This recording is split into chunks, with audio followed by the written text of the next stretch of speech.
Marketing is a podcast for business owners and leaders, produced by my dad, Steve Davis, and his colleague at Talked About Marketing, David Olney, in which they explore marketing through the lens of their own 4 Ps: person, principles, problems, and perspicacity.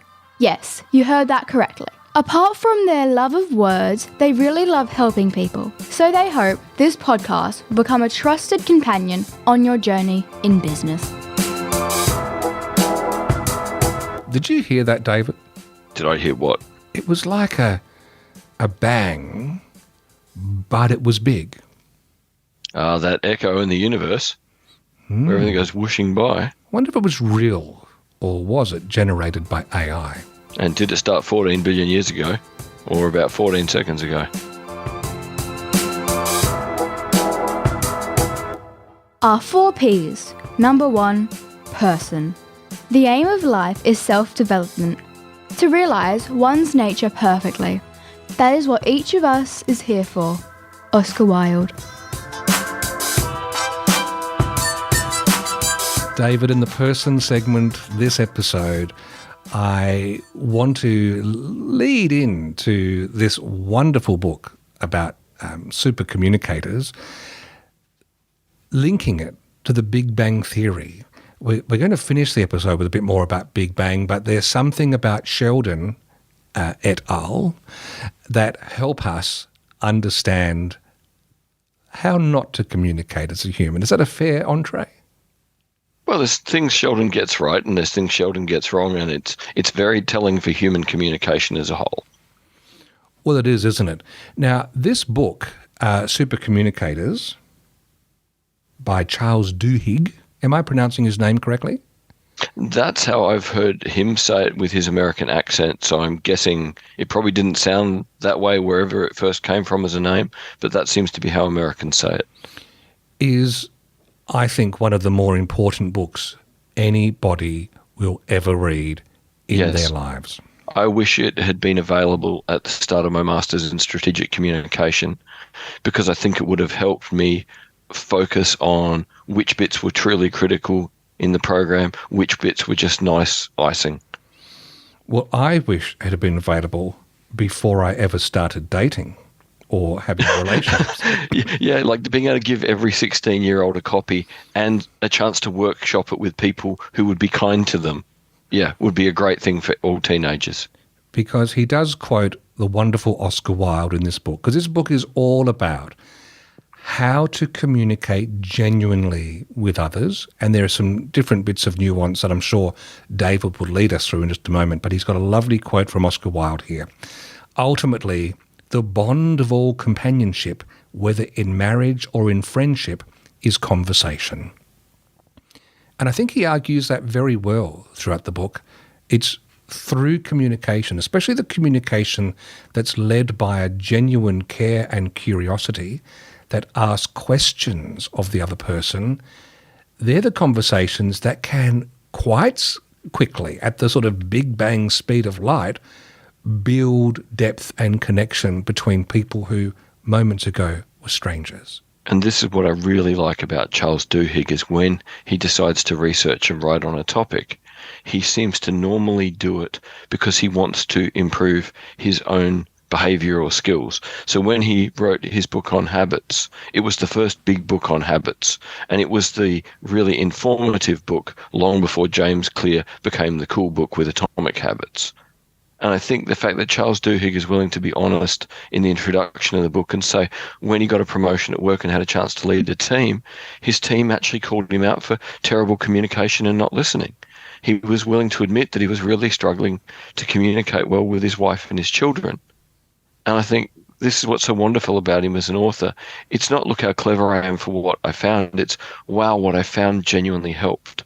So to me, it's just one of those great examples of someone doing the work, much like David Robson in The Expectation Effect. The great thing with Charles Duhigg is you see him applying what he's learning as he's learning it and describing how it has a positive impact in real time using the techniques about effective communication that he goes and finds from all sorts of amazing sources. He does, and there's one point he uses early in the book when he explains that, yes, we have our conversations, but there are different modes of conversation, and there's actually nothing wrong with just checking with the other person while you're new at this to see which sort of conversation they want.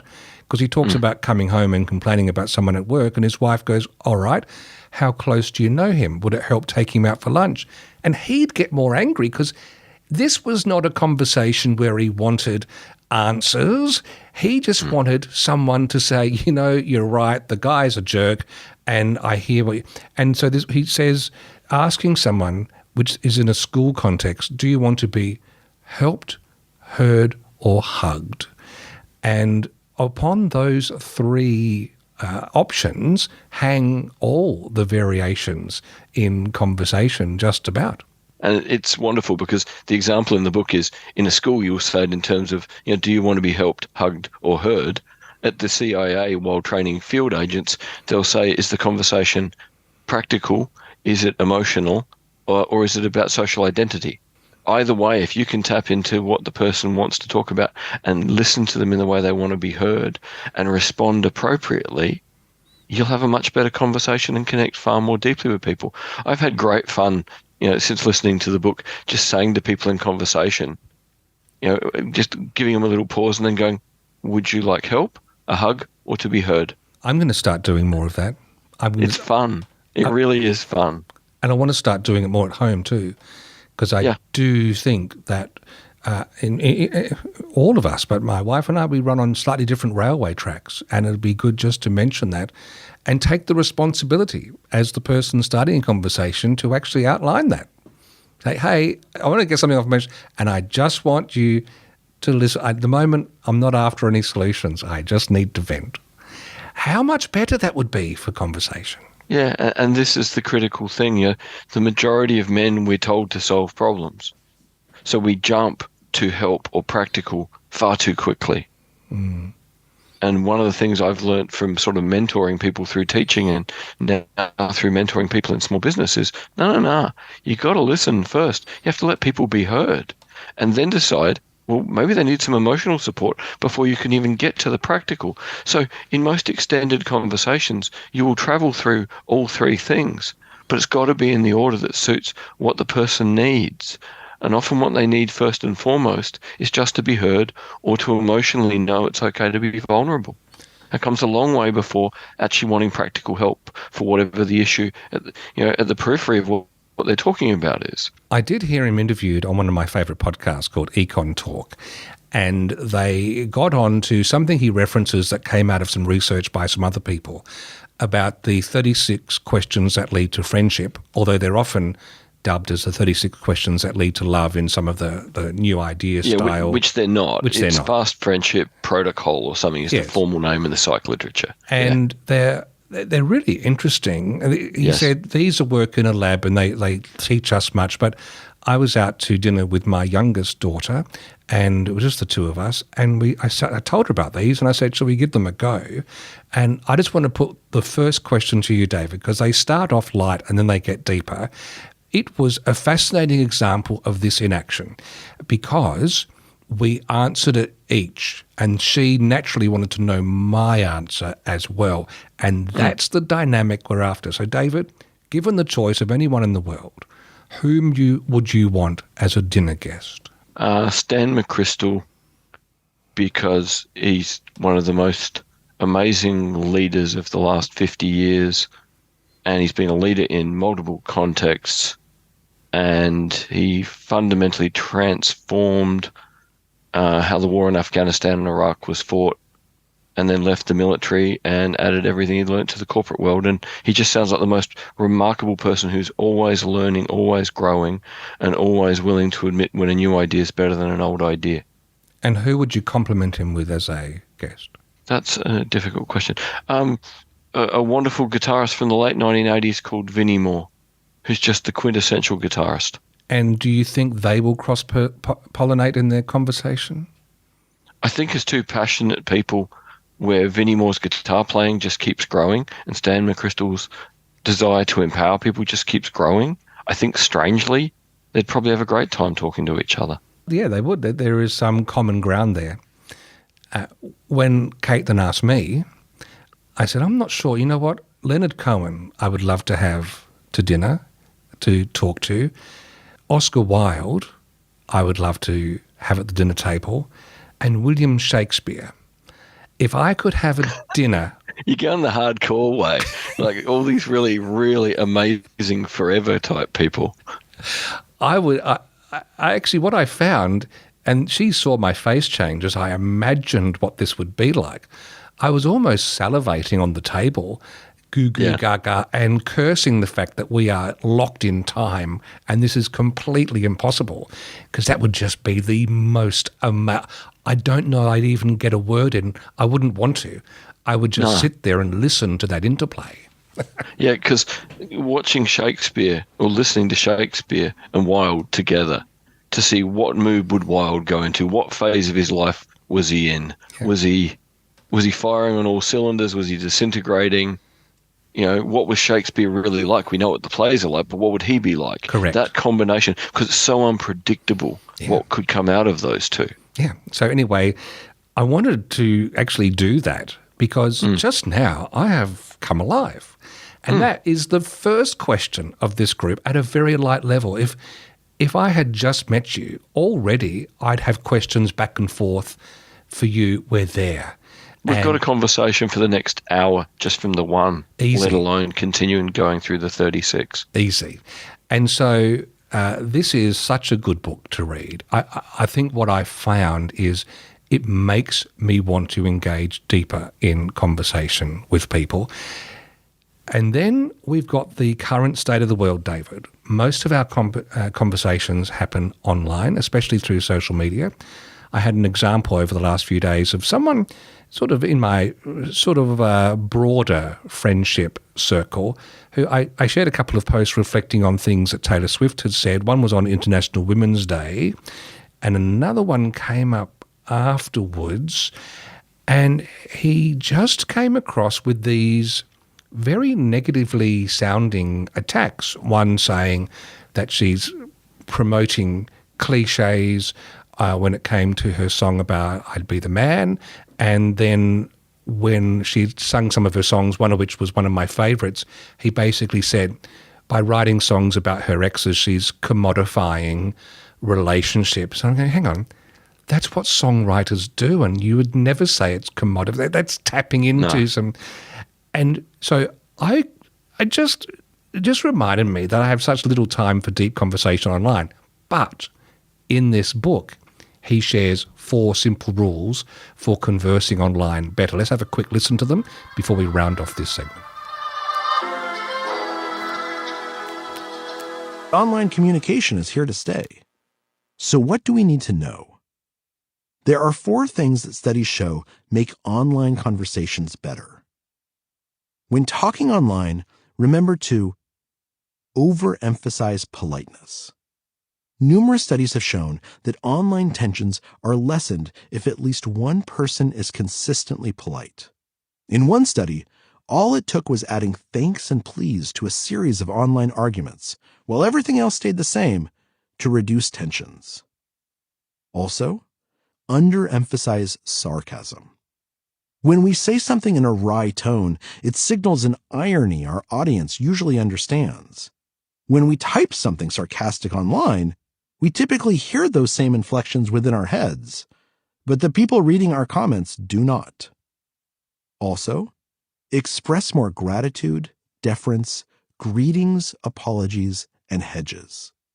Studies demonstrate that when we are grateful, that comment taught me a lot, or solicitous, I would love to hear your thoughts, or preface comments with a greeting, hey, or apologize in advance, I hope you don't mind, or hedge our comments, I think. Online communication gets better. Finally, avoid criticism in public forums. In another study, researchers found that giving negative feedback online backfires much more than in real life. It pushes people to write more negative things and to start criticizing others more frequently. When we criticize others publicly online, we make bad behavior into a digital norm. All of these, of course, are also useful tactics when we're speaking face-to-face. Many of them are obvious, things we learned as kids. But online, they're easy to forget because we're typing fast, texting between meetings, hitting send or post without rereading our words to see how they might land. There we are, David. Just that overemphasizing your politeness, how that little bits of politeness have such a big impact in online, and realizing that we're not seeing all of the communication. I think that would make all of our existence online better to be. That's just how good this book is. I think it's got use face-to-face and it's got great use online. Absolutely. And once again, Charles Duhigg, has proven the time between his books is always worth, the effort of waiting and getting excited when he has a new book out. We should get him over for dinner. Oh, it'd be awesome. Actually, he says he answers all his emails. Let's ask him. Yeah, we'll get pizza at our end. He can get pizza at his end, and we'll have an awesome Zoom. I will actually do that. Yeah, let's give it a go. He'd be fun.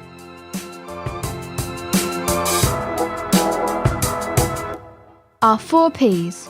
Number 2, principles. You can never be overdressed or overeducated. Oscar Wilde.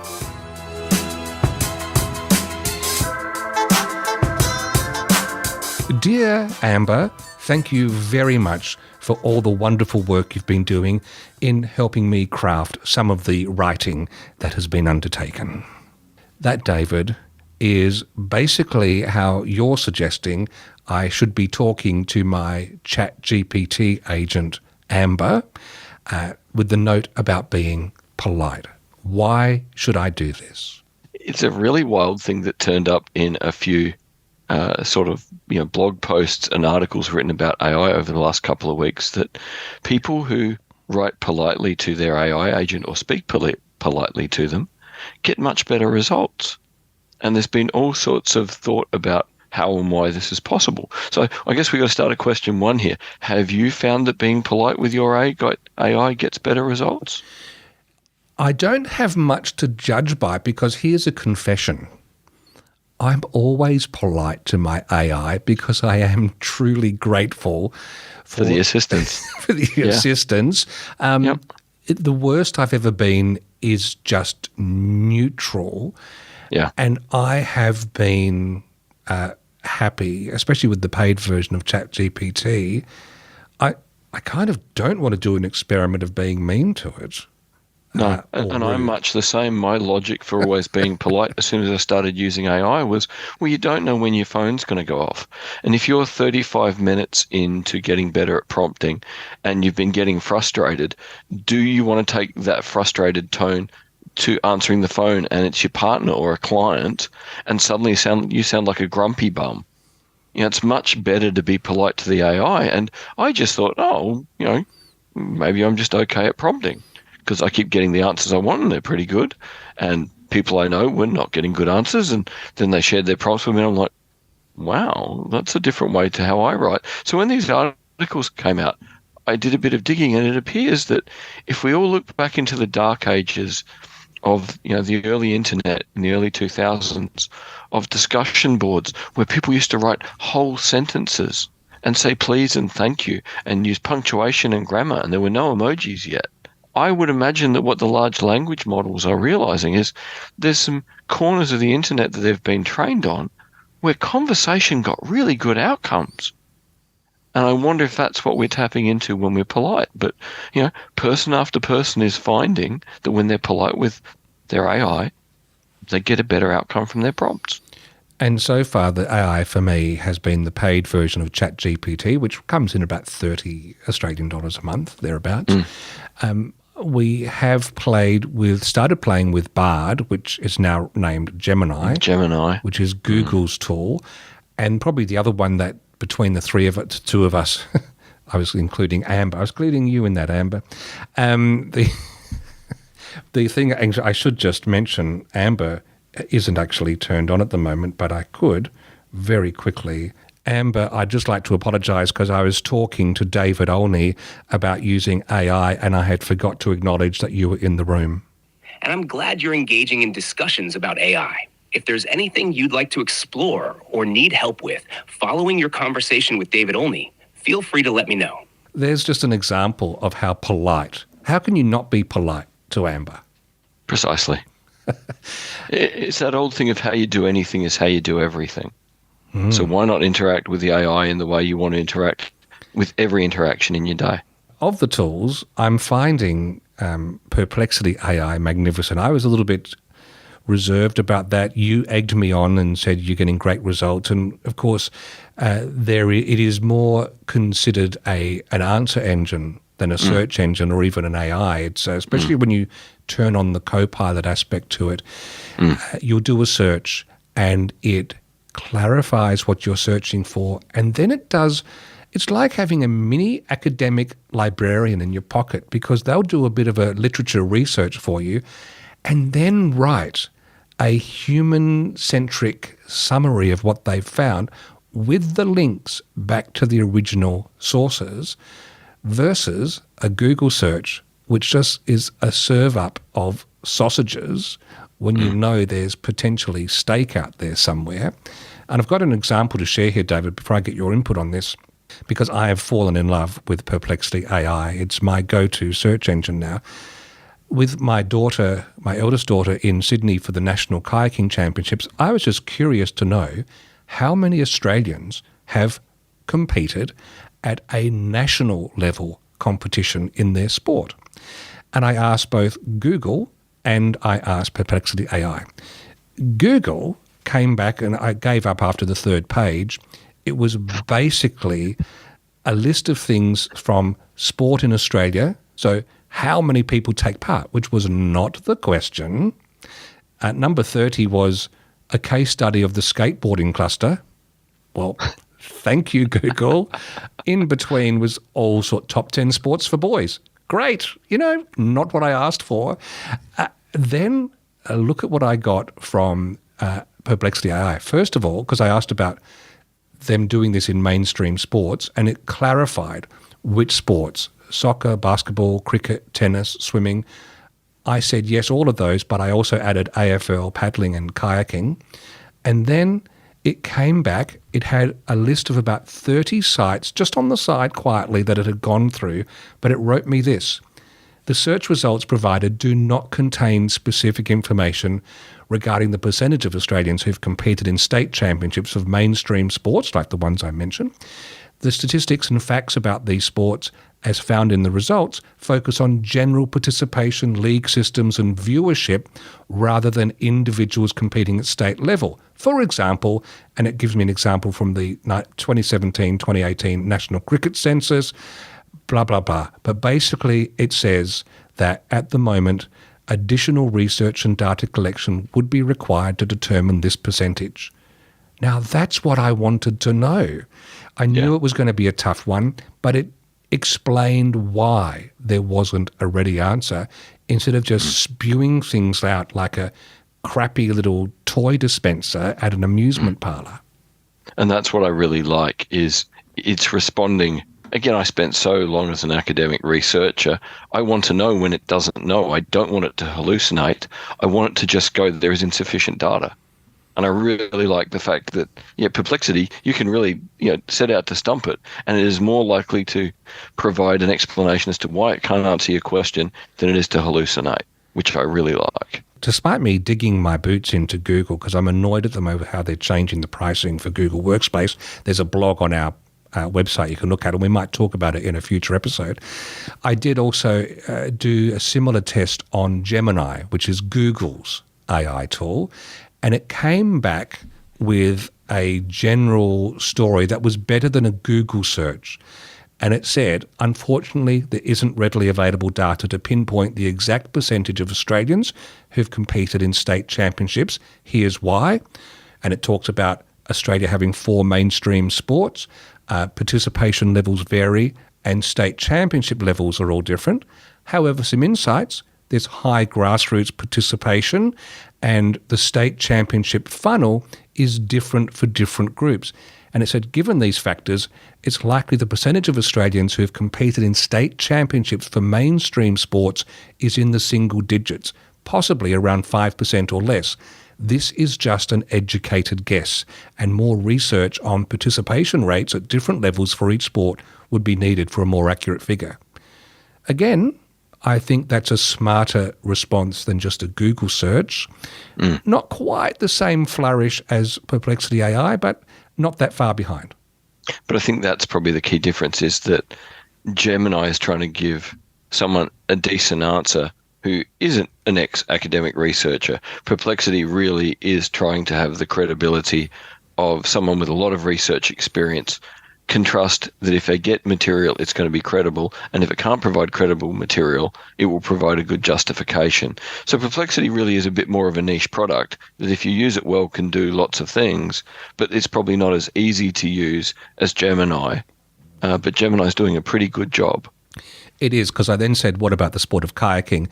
And it said it's a popular sport, but reaching state championships less common because it's an individual sport and blah, blah, blah. And it then said, I like this bit, considering these factors, the percentage of Australians who competed in state kayaking championships is likely much lower than 5%, possibly in the range well under 1%. Again, but I like this. However, this doesn't diminish the popularity of recreational kayaking in Australia. Many Australians enjoy kayaking for leisure and fitness. So, again, it's like a mini librarian in the pocket. The final thought, what does this mean for businesses who've built themselves up? And Kelly Noble from Glam Adelaide mentioned this in a public Facebook post about lamenting that this undoes her business model if she relies on being the holder of this information so that Google search sends people to her site. What do we throw our arms up if we are Kelly, or is making her site one of the ones that is cited and hoping that people go to look at the citation links is the way forward? I note, of course, Gemini did not give citation links, whereas Perplexity AI did. I think, from Kelly's perspective, it's doubling down on the human aspect of everything she does, accepting that general information gets you interested, but then you want to know what something's like from a human perspective. Like, the AI can't tell you if it's fun. The AI can't tell you if it's quirky. These words, have very much social and cultural contextualized meaning that AIs just aren't going to get for a while, if ever. And, more and more we're going to want the rough or core information, the technical side of things very quickly from the AI.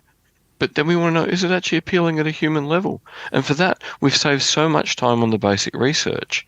Then checking in with something a person's written is a really nice way to counterbalance and go, well, do I like the feel of it? Do I like the way it sounds? Yes, that might be the answer, but is it going to make life feel plastic or whatever? That's what a human can bring to the table. Yeah, and it's about doubling down on the human and not just doing the generic things, because the generic things will be done by an AI agent. And we'll all get, very good at finding the generic things with an AI agent in under a few seconds, which will give us 2 minutes to find out something human about the topic if we're really interested. On that note, I'll just mention I did ask Perplexity AI about Steve Davis, a marketer from Adelaide. It brought up a lot of stuff about me that I had totally forgotten, including quotes of things I'd said in the past. So it's going to be our collective memory, and it could either be convenient or inconvenient depending on what it surfaces. Our 4 Ps. Number 3, problems. I asked the question for the best reason possible. Simple curiosity. Oscar Wilde. In the problem segment, just a quick one, a reminder to set up 2-factor authentication with anything relating to your website or emails that does not rely on a code being sent to your email. Case in point, I was talking to a client the other day who had their 2-factor authentication code. So they go to log into their web host, and to just double check that, yes, you've put the username, yes, you put your password, I want to make sure it's you, it sends a little code, and that code was being sent to their email address. The problem was they'd forgotten to renew their email, their domain name, and so emails were broken. And so this is just a reminder to choose either, if it's offered, an SMS option so that a site you log into can send a code to your mobile phone. That's one way. I still think that's a little bit dangerous in case you change your number, or if it's at a workplace and a staff member you had it connected to leaves, especially if they leave under unhappy circumstances. Good luck getting those codes. And the other option is using apps like the Google Authenticator app, where the service that's setting this up will give you a QR code which you flash, and it connects your Authenticator app to that site, so that when it's time to log in, you open it up and you say, here's the Talked About Marketing app, and the current code is 384982. Plug it in. It doesn't matter if your email's working or not. You will have access. So just a quickie today in the problem segment to make sure you do it today, tonight, immediately. Two-factor authentication, not relying on emails. Our 4 Ps. Number 4. Perspicacity. The one duty we owe to history is to rewrite it. Oscar Wilde.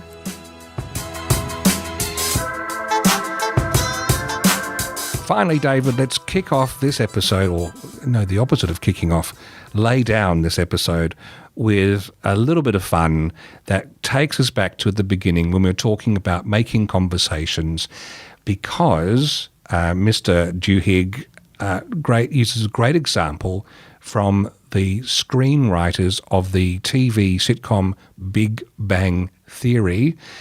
And it actually shows one other thing about communicating that we didn't get to at the top of the program, and that is for me to feel like I'm bonding with you, for me to feel like there's a connection here. It's not even what we say. It's not even if we try to nod or maintain eye contact. What we're listening for and can tell is the emotional tone that you're using matching mine, and is the energy level of your communication matching. That's an important input too, isn't it, David? Massively. And it's something I'd probably realized most of my life being blind. It's so important. And I'd learned to mirror with tone and energy without knowing why it worked. I just knew it worked, so I did it. So having Charles Duhigg bring up the example of the first episode of Big Bang Theory, and remembering why, the first few minutes of it are amazing, and you already know that the series is going to be excellent. It was like, oh, wow, another one of those moments where suddenly something becomes clear, and you can explain to other people why it works, rather than just shrugging and going, well, I know it works, but I don't know what it is. And just realize that, of course, in your situation, you're hearing this more than even the rest of us. So you probably have noted times that people have not really been all that engaged. My goodness. Well, more often than not, what I say to people is I don't really mind what words people say. I'm looking for whether the tone and energy fits the conversation. Yeah. If their tone and energy fits the conversation, then their words, well, they probably mean some of them. But if their tone and energy don't match, then, well, whatever that's coming out of their mouth is not really what they want to say. It's not really the conversation they want to be a part of. They did the pilot of Big Bang Theory, and it fizzed because these characters are bad at communicating, but you still had to capture this. And when they had a chance to reshoot the pilot, they were able to get the actors matching each other's tone. New neighbor? Evidently. Significant improvement over the old neighbor. 200-pound transvestite with a skin condition? Yes, she is. Oh, hi. Hi. Hi. Hi. Hi. Hi? We live together, but in separate heterosexual bedrooms. Oh, okay, well, guess I'm your new neighbor. Penny. Oh, Leonard, Sheldon. Hi. Hi. Hi. Hi. Hi. No, we're going to start season 2 of Battlestar Galactica. I'm gonna invite her over. Hi. Again. Hi. Hi. Hi. Hi. So the question, this being perspicacity, David, is yes, that was all very successful. Big Bang Theory got off the ground, became one of the most popular sitcoms ever. That thing of having Sheldon, someone who academically has a reason he's chosen things and communicates that bluntly with people, not nastily, but just matter-of-factly and bluntly. Could that work 10 or 20 years later? And I think we discovered that with Young Sheldon, which is a TV series that our family has loved, more so than Big Bang Theory, I think the answer is yes. Here's a taster of Young Sheldon applying the same formula.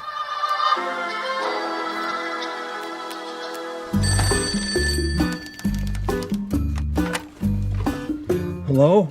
Can I be your lab assistant? What time is it? That's not a no. If I say yes, will you please stop hounding me? Absolutely. Fine. You win. Good night. Just out of scientific curiosity, were you persuaded by the disorienting nature of this late-night phone call, or by the cumulative weight of my relentlessness? That one. I learned an important lesson that night. When you want something, relentlessly annoying is your road to victory.